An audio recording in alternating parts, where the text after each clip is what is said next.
High বন্ধুরা, সবাই কেমন আছো? নতুন একটা ব্লগ নিয়ে চলে এলাম। সকালে উঠে ঠাকুরকে একটু প্রণাম করে নিলাম, নিয়ে স্লাইডিংটা খুলে নিলাম। আজ এই কদিন ধরে যা বৃষ্টি হচ্ছে তাতে জামা কাপড় কিছুই কাচা হয়নি, তাই সকাল হতেই দেখি রোদ্দুর বেরিয়ে গেছে। তাই জামা কাপড়গুলো নিয়ে চলে গেলাম ছাদে, জামা কাপড়গুলো কেচে নেব।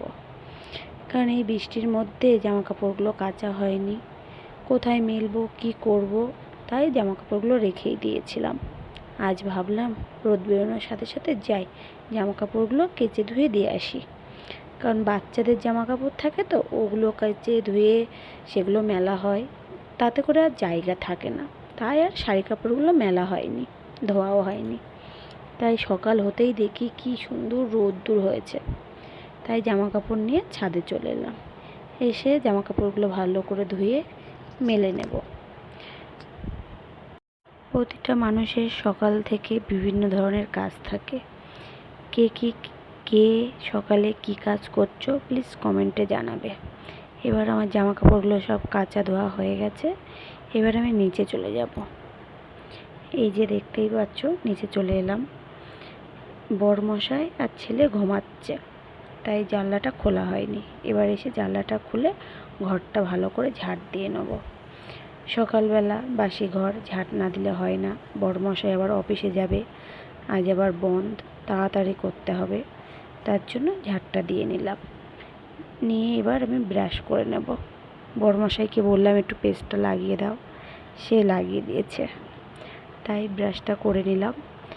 ব্রাশটা করে এবার বাসি কাপড়টা চেঞ্জ করে ঠাকুর ঘরে চলে এলাম।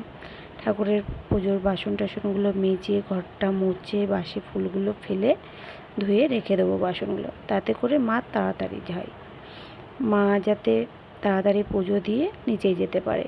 কারণ বাচ্চাগুলো এত দুষ্টু না, ওদেরকে নিয়ে পারা খুব মুশকিল। মা এলে ওদেরকে ধরবে, আমরা খেতে বসবো বা ওদের লেবুর রস করে দেবো, তাই তাড়াতাড়ি করে কাজগুলো সেরে নিচ্ছি। আর আজকে বড়মশাই বাড়িতে থাকাতে বড়মশাইকে বলেছিলাম একটু ক্যামেরা করে দাও না, সে তো কিছুতেই রাজি হচ্ছে না। তারপরে অবশেষে একটু ক্যামেরা ধরে দিয়েছে। ঠাকুর ঘরটা ভালো করে মুছে নিলাম, ধোয়া হয়ে গেছে বাসনগুলো। এবার ঠাকুর ঘরে রেখে মাকে প্রণাম করে নিলাম। এবার ছেলেকে নিয়ে নিচে চলে এলাম, আমিও রেডি হয়ে। এবার ছেলেকে ব্রাশ করে দিলাম। দেওয়ার পরে আগের দিন রাতে চিয়া সিড ভিজিয়ে রেখেছিলাম, সেটা একটু টক দই দিয়ে হাজব্যান্ডকে দিয়ে দিলাম।